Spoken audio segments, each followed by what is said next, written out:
Hello, this is a day camp pod. Today we're talking about inclusion.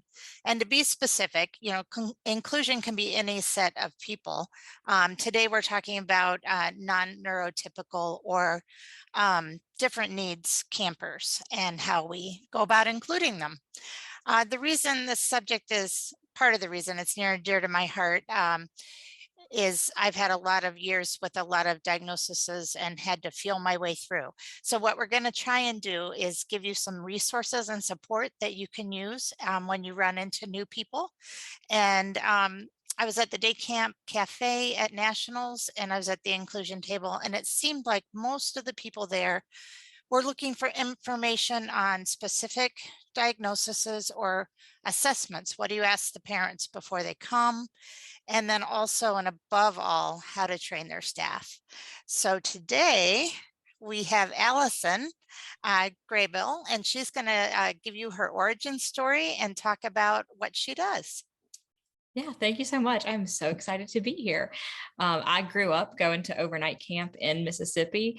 I went for the first time when I was, I think, 5 years old, and then just never left. Did the whole thing that a lot of us do, became a counselor in training, became a counselor, stayed at that camp, and became the director. Did a family move and moved to Florida and was at a Camp Weed and Cerveny Conference Center for a little bit. And then most recently, I was at YMCA Camp Immokalee, which is an overnight camp in Keystone Heights, Florida. Absolutely amazing camp. I was the executive director there, so we got to do a lot of great things. Really got to kind of build what I wanted to build there. There was not really a lot of framework, and there was a really supportive association. But I had a baby in August, and so I needed to step back from camp for just a little bit. And so I have transitioned out, and the Summer Camp Society, which I had been a part of for years, approached me recently looking for their first executive director. And so here I am. It's kind of how I got to where I am. I joined the Summer Camp Society doing just their basic retreats, and their first, it was called at the time Emerging Leaders or something like that, seminar about 4.5 or 5 years ago. So I've been with them since basically the beginning. So getting to be on the team and getting to share all the stuff that has been so helpful for me as a camp director with other camp directors. That's kind of how they described the job to me, as a camp director for camp directors. I'm so excited. That's wonderful. I know when I was looking for support, I found some handouts on an inclusion handout for one-on-one aids. And I was like, this is perfect. Everybody needs these kind of supports. So thank you for transitioning into this. This is going to be very important work that you do. Thank you. So what are some things that are available from you guys right now? And what are your pet projects and so on?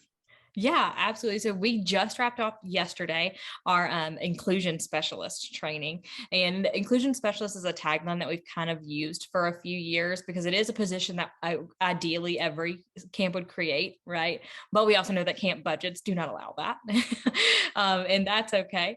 And so the inclusion specialist training, even though it was inclusion specialist, like a role, could be anyone. It could be your director learning how to teach the staff. It could be someone that you did identify on staff, or maybe you want your head male and head female or head counselors or whoever you have to also be very inclusionary. So that training was really for anybody. We had a big span of people who took it. And we're going to take snippets of that training and turn them into some resources coming soon that will be just free resources available on our website. We also already have some free resources there. We have a whole page called Inclusion Resources, and it just links for people. We do a lot of work with the hidden curriculum, which is not something that we made up, and it's not a camp specific thing. It's something that has been studied and talked about for years, but Sylvia Van Meerten really started talking about it in a camp context. And the hidden curriculum is just those things that exist and are part of your culture and that are there, and we all just kind of know them. We think instinctively, but that's not a common instinct. And so how can we prepare everyone to come into this space equally and with the most information that they have? So we have a ton of videos and blog posts about that. Nelson Strickland is one of our, we're actually making a big announcement that he will be one of our faculty members. We're adding faculty today. We're making that announcement. He just ran this inclusion specialist training with us, along with Jack Schott. And we were talking recently on like a social media live that we did. And Nelson gave the example of in his house, if you didn't go say hey to his parents, like first thing, you get there, you go say hey to his parents, you were like, not a person that his parents really wanted back at the house. That was really important to his family culturally. For my family growing up, we didn't do like really anything in the living room. We always sat at our kitchen island. And that's just something that people don't know coming in. And you think that there's kind of look around and figure it out, but that's not the case. So how do we illuminate that hidden curriculum? Because there really is so much of it at camp if we think about it. Even like telling people where the water fountains are, where the bathrooms are, how do we go to the bathroom? How do we ask for water? What are the normal shoes we wear? What do we do the first day? Like just every bit of part of camp, it makes so much sense to us because we're ingrained in it, but it doesn't make sense to everybody. So that's a lot of the work that we do with is hidden curriculum. And there's a lot of resources about that on our website. We are fingers crossed hoping to launch a couple more trainings this spring around inclusion, or the hidden curriculum specifically, and then specifically around some other pieces of that. We definitely will have a seasonal leaders training coming up, which is going to touch on that briefly.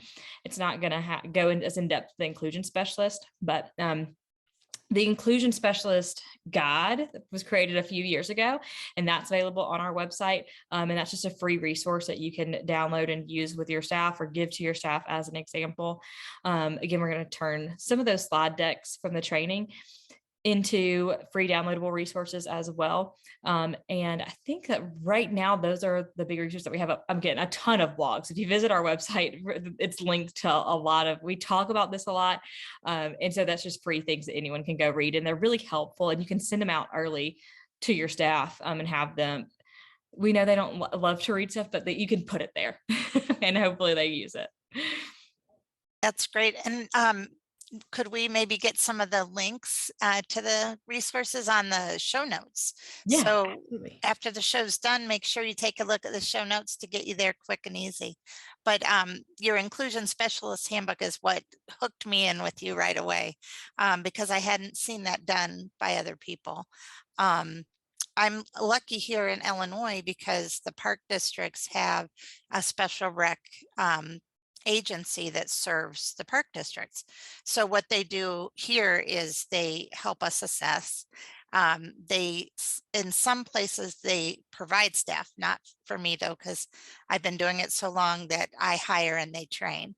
But in other states, I know that's not always the case, but you might be able, as a new camp in your state, find a way to connect with the park district, and they may have someone with a inclusion, a special rec degree that could be that resource for you. You should also check out elementary school staff, seeing if any of them want summer jobs as aides, or can they give you some training with the people that you did hire. Community colleges, universities, a lot of times they have great resources if you happen to have one nearby. Or day camps, so location's important.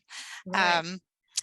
And then support groups. Every diagnosis has a support group, and most of them, they all have national, but a lot have local that you may not know were even there. So and then doing your homework, looking up on Google. First time I got my first Williams syndrome guy, I had to look up what that was all about. And with that being said, getting as much information from the parents as you can, because you can have 10 people with the same diagnosis and they're all completely different when it comes to their likes, dislikes, triggers, and all that kind of stuff.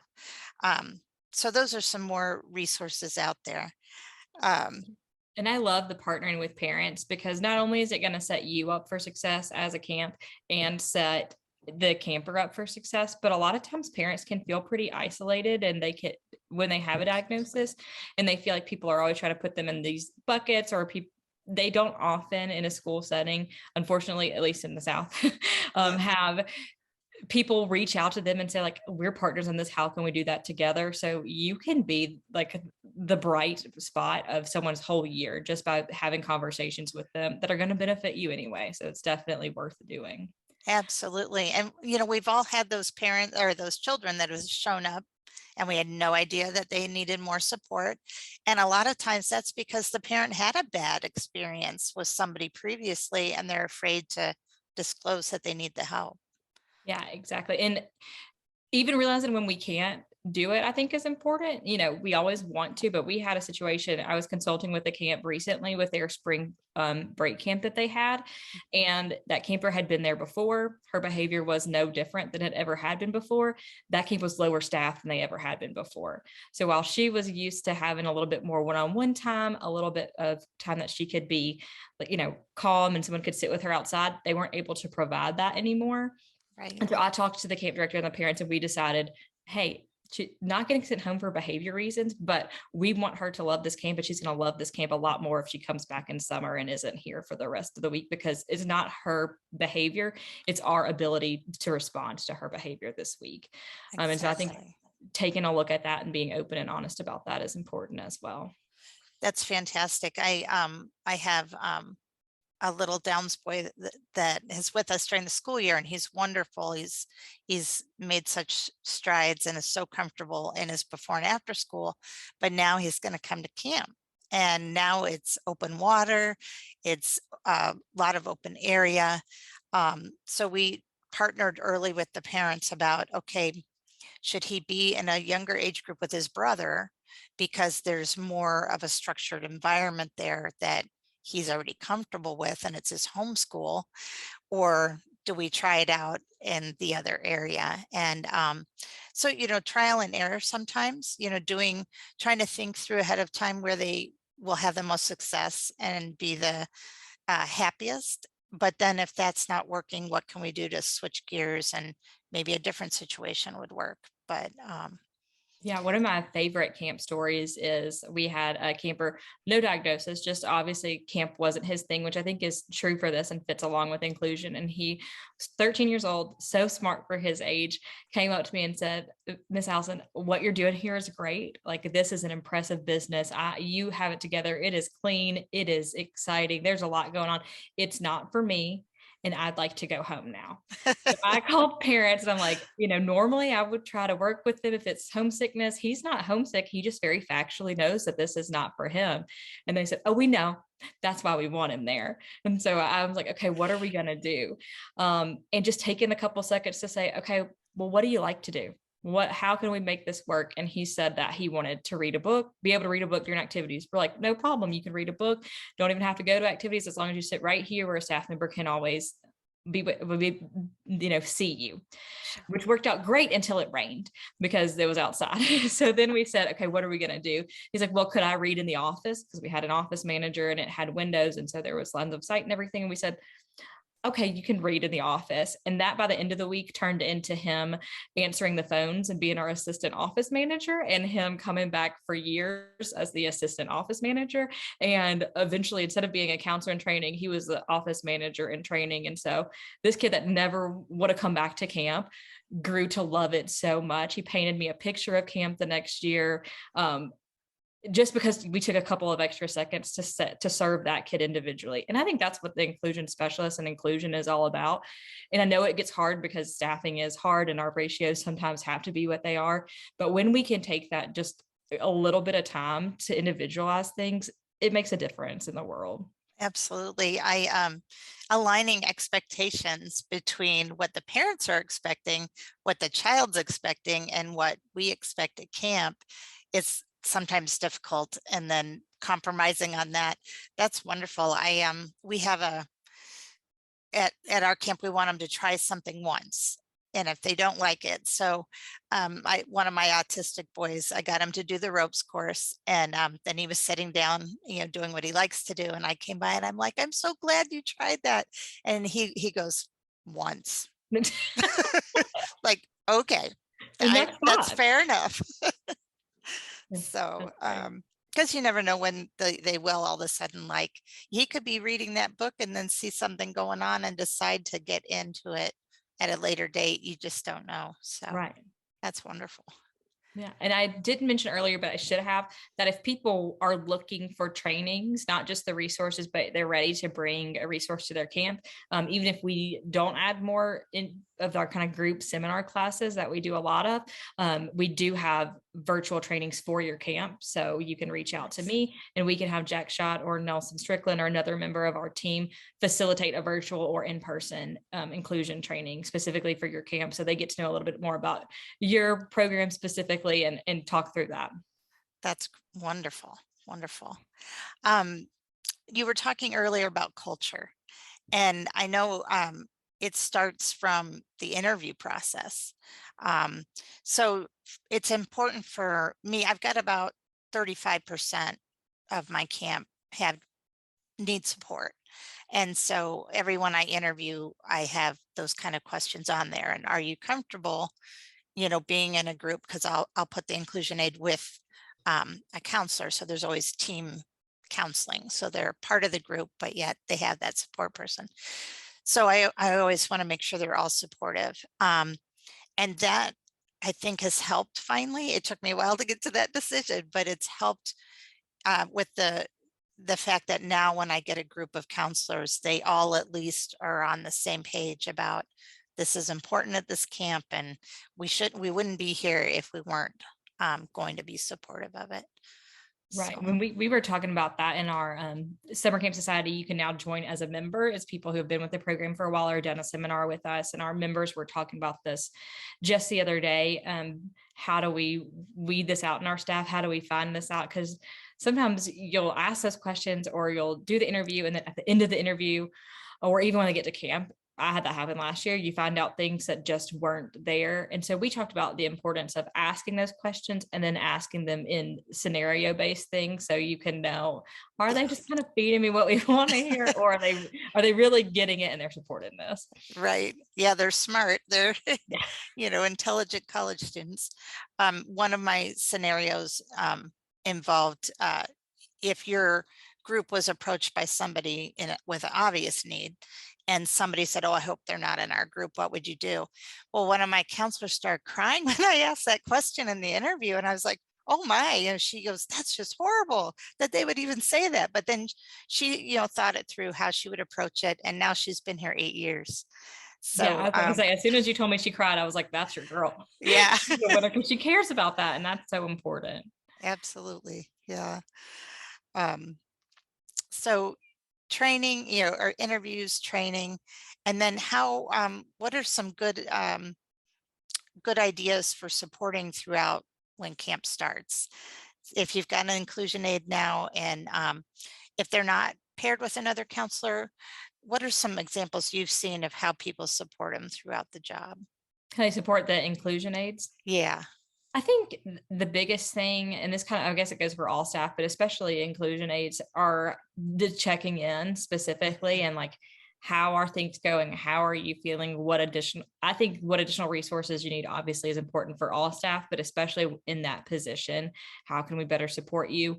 And giving them an opportunity to kind of talk to the group as well, because those kids are still around camp and they're still part of your camp community. So they're a great advocate and a great person, but everybody needs to be on the same page at some point. So giving them some ability to tell the group in some ways, whether that's like in a Slack message or a group me, or if you have an all staff meeting, giving them the opportunity to share that with others, I think lights them up. And I think, helping them see the value of what they're doing, because they do have a job that can be challenging at times. So worthwhile though. yeah.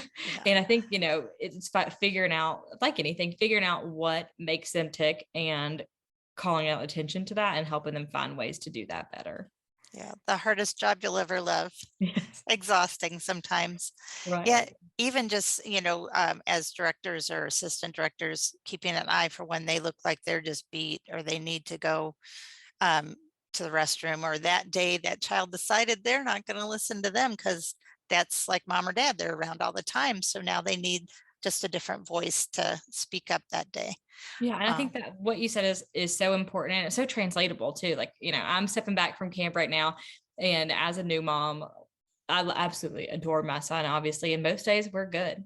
But there are just some days where he will just cry all day, and I'm like, I have to take a break. I have to step Yeah. away from a little bit. And our counselors have that too, and our aides have that too. So creating space, like you said, being on the lookout for that, and then creating space for that, and acknowledging that it's okay and that it happens, that you can wake up tomorrow and things could be right back to how you were before, that one bad day is not a bad job.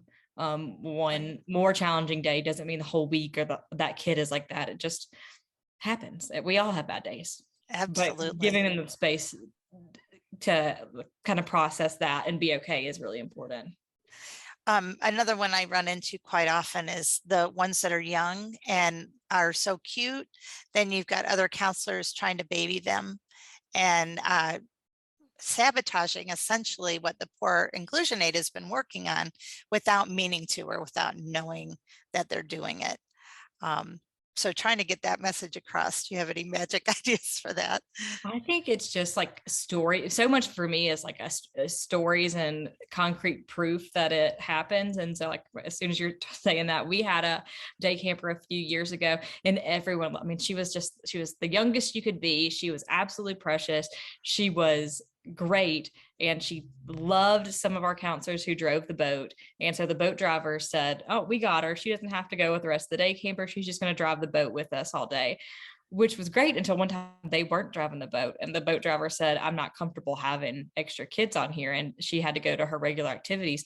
She had a complete meltdown. Oh, sure. Um, and then they weren't driving the boat for the rest of the summer. And so she ended up not coming back for the rest of the summer. Aw, Um, because, and it wasn't her fault at all. It was the way sure. that we had set her up for failure. And so really communicating to staff, like, this is a real thing. And if we all want all kids to stay here, we want all kids to succeed here, and we can set them up for failure. So let's not do that. Right. I think just really illustrating that to them does resonate. Oh, yeah. And getting across the idea that inclusion is progressive. So you're hoping that when you get them when they're young, that they're going to make some progress and need less support to some extent by the time they're aging out. And that doesn't happen if you're always, giving them food for treats or, letting them not do the things that we know they can do because Right.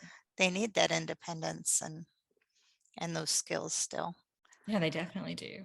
And So one thing that, you talked about, like, getting older with the program and progressing, is that it's important now to start thinking about those things, so you're not kind of caught off guard when they happen. We have these kids and they come to us when they are the youngest that they can be, and they make friends and they fall in love with our program, our camp, our counselors, our people, us, and we fall back in love with them. And then so often we let them get to the point where all the people around them are applying for, trying to be a counselor in training or staff. And then it's very suddenly like, oh no.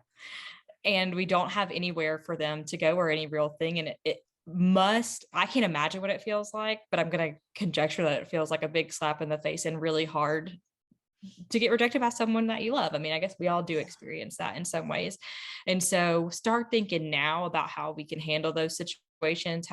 Can you make them a CIT? Like, can you make that accessible for them? Can you in some ways have them be on your staff? Or is it just a hard no? And how do you communicate that earlier rather than later? So it's not just that huge slap in the face. I don't have the right answers for that, yeah, but it's something that I would just really encourage camps to think about before you get to that point. that is really hard. Because they feel like they're losing their family. So it's almost like, my Williams syndrome guy was with me from time he was 5 till he was 20, because he was still in high school. So he still fit the CIT model.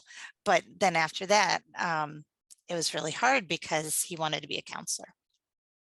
And so, yeah, and got to get their family on board too, being realistic about it, because in that case, it was a parent that kept saying, well, you can do this. And we were like, we can't, at this point. So that was definitely a learning curve for me as well.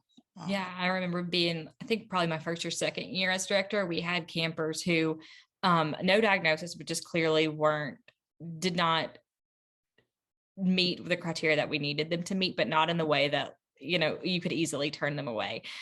They still wanted to be a part of camp staff a lot, and they had value at camp. And so I was like, they have value. We are for all. They're on our staff. And we had the budget at the time to have extra counselors. So I just said, okay, we have 2 counselors a cabin. We have 3 sometimes, so that they can be on staff. And while in my young director head, that sounded so great, like, oh, I've just fixed the problem. It didn't, because they couldn't count a supervision, and how do you communicate to them? And that's not fair. So it's just way more complex than you think. So really, like, do some reflection, and like, is it the right thing for them? Is it the right thing for our camp? Right.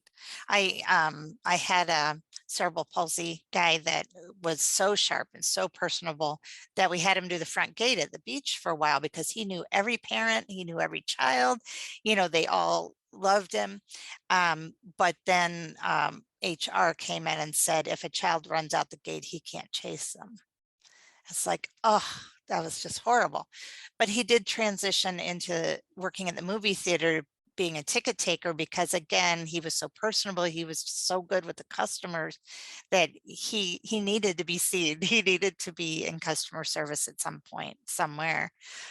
So finding where they fit. I do still have one worker who's in her 40s now, and she is a definite rule follower. And so she's great at cleaning. She's great at bathroom duty. She has her niche in her group of staff. And I'm glad that that worked out well, and that niche, then we fill the other jobs around her, kind of. So, sometimes that'll work out as well if you have a niche that they can fill. And then sometimes, like you said, there's just not a way to do it. So. Yeah. But, in the bigger picture of inclusion, we do this all the time, right? Then we have to keep that in mind. Like, you have staff members who, they are better with younger kids, and they prefer younger kids. And so, like, giving them younger kids is being inclusive of them.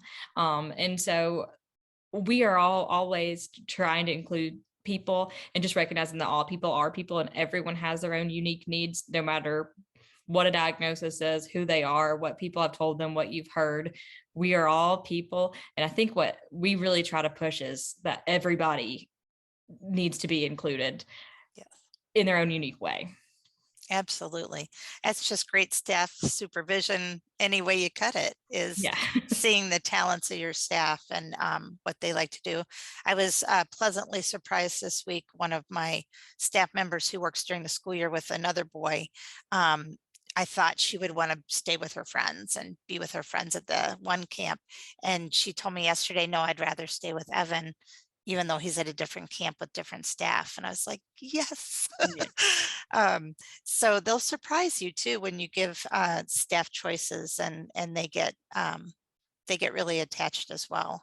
Yeah, I think, that is, a lot of people who choose to work at camp are relational people, and they value relationships. So yeah, they just want to be there and be a part of their lives and get to experience stuff together, which is really neat.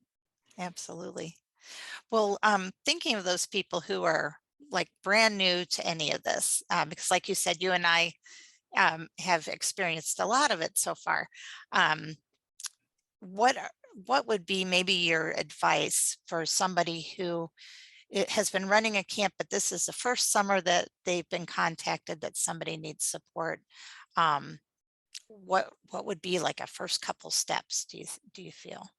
My first step, like, let's say that they send me an email or a phone call, I would say is to pause, because I think often, especially this time of year when it is like we're all getting in the thick of things and we're so busy and we have so much going on, it is like our an instinct sometimes to just be like, no, because we can't. Maybe if you called me in September, we don't have time to figure this out. What is this going to look like? Or on the opposite side of the spectrum, where you've like kind of been prepping yourself for this to happen, and you're excited and you're like, yes, we're going to make it happen, but you don't have a concrete plan.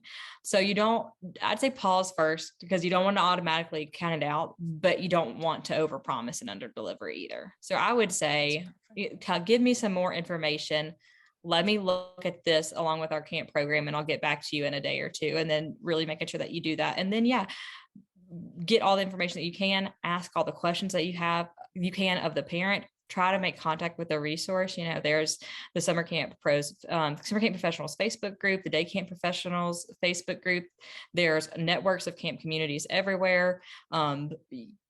It's easy to find other people who have shared this. And so reach out to them and say, hey guys, hey y'all, like what have y'all done? What works for you? Have you ever had this? And someone has. This is a huge camp community. Someone has done it. Even if it's not a camp like yours, maybe specifically it's like a camp that caters to whatever the thing is that you're talking about, they'll have advice for you. And then you can really look at it and say, is this something that we can do or is it not? Because obviously, like, we want to make our numbers and we want people to have a great experience at camp, but like it's such a mutual selection thing. Like the camper has to be happy, they have to love us too, and they have to be comfortable in the space. And if we can't do that, we have to acknowledge that. And it's better to acknowledge it and say that you can't do it than to say, yeah, we can, and not make reasonable accommodations or just not make accommodations at all. So I'd say pause, question, ask and talk, and then make an informed decision and communicate that back with the family. That's wonderful. Yeah. As you were talking, I started thinking about the personal care issue, and each organization needs to decide whether they'll do personal care, toileting, that kind of thing. If they have the capability, if they want to do it, because if they start off doing it with one child, they are locked into doing it ever more for whoever needs it. So you should really think it all through and make sure which direction you're going to go, because you're setting a precedent. Yeah, I think that that's really important. We often, when we have like one-off cases, whether it's like anything, right? Like a parent wants to come get their kid at 11 to 12 on Tuesday, and we typically are a camp who doesn't do that. And you allow it one time, like it's going to just keep happening and keep happening. Or you decide to offer a program that you've never offered before and you love it. The kids love it. It's just not sustainable for you. They're going to ask about it every single year, and maybe you'll lose some people because you stop offering it. So yeah, consistency is key on that, and like really thinking through the long-term effects of things. And those parents talk, and it's a small community, they really, how do you did you hear from us? Oh, they're in the same classroom during the school year, so don't think it won't get out that you made an exception at one point, because it definitely will. Yeah. And that's, again, thinking about those things. I know we are in April, or about to be in April now. And so they're hard decisions and hard things for camps to think about now. So if you don't have time now, that's okay. Just realize that and communicate it. And then in the fall, when we have a little bit more downtime, think about these things and have some kind of idea in mind about how you're going to respond, what you can accommodate, what you can do, what you can't do. And that's going to make everyone's lives a whole lot easier. Absolutely. Let's see. Have we forgotten some big ingredient that we usually go about, that we take for granted, that somebody new might need to know? Somebody new might need to know. I think it's just everything at camp, really, especially like inclusion and figuring it out and communicating with parents and communicating with families, communicating with kids and everything. It just, be patient and acknowledge that maybe you're not going to get it right the first time. And if you don't get it right the first time, say you don't get it right the first time. So don't just, it's so easy, I think, in cases where people are asking for accommodations to overpromise, to say, yeah, we can do that. And then you get in the moment and a staff called out that day and you don't have enough staff to do that. Don't just be like, oh, hope they don't tell their parents, or hope they don't tell their family at home. Call the parent and say, hey, we weren't able to do this today. Or even better, if you know in advance, hey, we're not going to be able to do that today. I think the communication part of it and the acknowledgement part of it are huge. That's great. I know letting the counselors talk to the parents is a camp by camp decision. Right. But they do tend to get a good relationship. So if the child had a bad day, the counselor's not afraid to just say, hey, we were working on this today. And again, some camps are like, no counselors are going to talk to those parents. And then others allow them to call ahead of time. I'm going to be your one-on-one aide this summer, and can you give me more information? We as parents love to talk about our kids, and we'll know, all their likes and dislikes way better than anyone else. The other thing, go ahead. No, you go ahead. And the last thing I was thinking is it is so rewarding for all the other campers to be have an inclusion program. They all grow from it, and it's very rewarding for everybody. But go ahead. I'm sorry. Uh, no, I just had parents, a lot of time when families pick up their kids, they'll say, how was the week? But a lot of times when you have campers who are neurodivergent or something else is going on, those parents really want to know more. Every parent or every family member probably wants to know, or most people want to know. But this is like information they will use. Like a parent that I've partnered with at Camp Immokalee, they go whatever feedback we give, they give to her therapist for the next week so that they can work on building on skills that we've worked on. So if you're in this for the first time, like remember, like they might want real information, and every camper really probably wants real information, but it's really valuable in a lot of circumstances. So providing the information that you can and not just kind of blowing it off like, oh, it was a great week. The hard stuff is really important for them to know too. Like, oh, she had a great week. We had a couple issues with transition times. We used the tools that you gave us. But even then, it just seemed like it was a challenging point this week. It's something I might bring up or something like that. Just remembering that we're partners and that there's no one trying to hurt each other's feelings. We're all just trying to build each other up and make each other better. They need those details because sometimes that'll show a pattern that you didn't even notice was going on during the week. But when they give it to the therapist, they may go, "Oh, did you notice that every time this has happened, this is what was right before it?" And it's like, "Oh, okay." Right. So that gives you more support too. So no detail is unusable. Right. And it gets hard. I could tell any director that, camps vary in size. Like for example, Immokalee was 180 overnight campers and 30 day campers. So had about 210 kids a week. Which is a lot for you to get to know personally and to have answers for parents. But do you have an assistant director? Can you divvy it up and take 105 kids each, I guess, which is still a lot. But every second that you spend personally getting to know a family or a kid or what's going on with them is going to pay off 100 times for that kid, for your camp, for you personally. So take that time and really build those intentional relationships. Um, and I keep thinking of all these fun subjects. So equipment wise, I mean, the one thing that seems like it wouldn't be that important, I bought earplugs because a lot of kids forget to bring their noise canceling headphones. And then you're in a huge group inside singing and it's echoey and, so that's a really cheap thing to have on hand is the disposable earplugs if and when they need to block out some of that extra um, input that's coming into their brains. So is Yeah. there a favorite thing you have? Um, Obviously like fidget toys are very popular right now and they work with so many kids.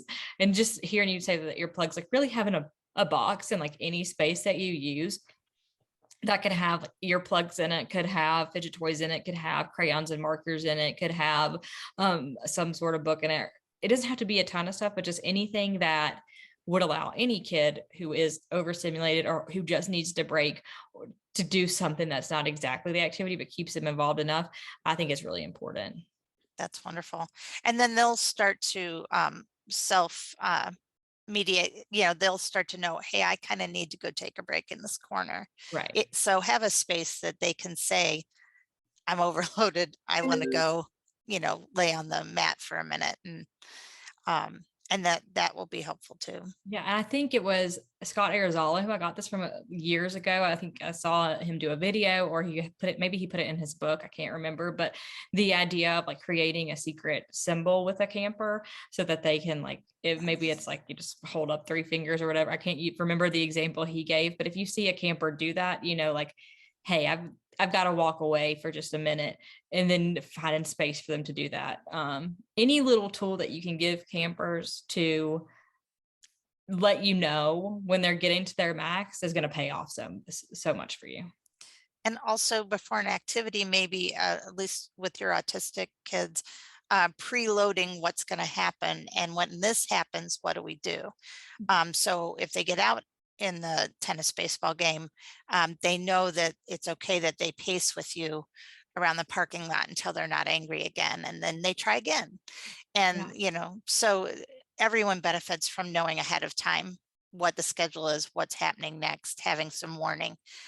That's just every child needs that. So Yeah, I was gonna say had my nephews. I was babysitting them on Sunday night. And they are 2 and 5, and normally when you tell them they have to go inside for the day, they are not having it. But we did the little things that I learned at camp of, okay, guys, we are gonna go in 2 minutes. We are going inside. Oh my gosh, y'all are playing so well. In a minute, we are going inside. In 30 seconds, we are going inside, and really intentionally like counted down with them. And they loved it. They cleaned up like I've never seen them clean up before. They went inside without saying a word. Like it was some star behavior. So it works. that's wonderful. Yeah, making cleanup into a game. Boy, they clean better. Timing, anything you time is going to get kids doing what you want because they want to be the fastest. Right. So, well, this has been so fantastic getting to talk to you. We could go on, I could Oh, go no. on talking about the kids forever, but thank you so much. And those links in the notes will be great in the show notes. And I am definitely going to look into more of your trainings. I definitely use that handbook that is a free resource, and it was very helpful. Yeah. And if there's ever resources that you need that you want that you don't see on our website, or that you don't hear people talking about, that those are things that we love to give camp directors. So email me, put it on our radar. And then when we see that other people are having issues, because they probably are, Yeah. that's when we find an expert to help you fix your problems and help you grow. So we're all about, at the Summer Camp Society, we really believe that we can make the world a better place just by making better camps and making better camp professionals. So we're going to do whatever it takes to make that happen. That's fantastic. This is Sam Thompson from the Day Camp Pod, and join us again in another 2 weeks for another podcast. Have a great day.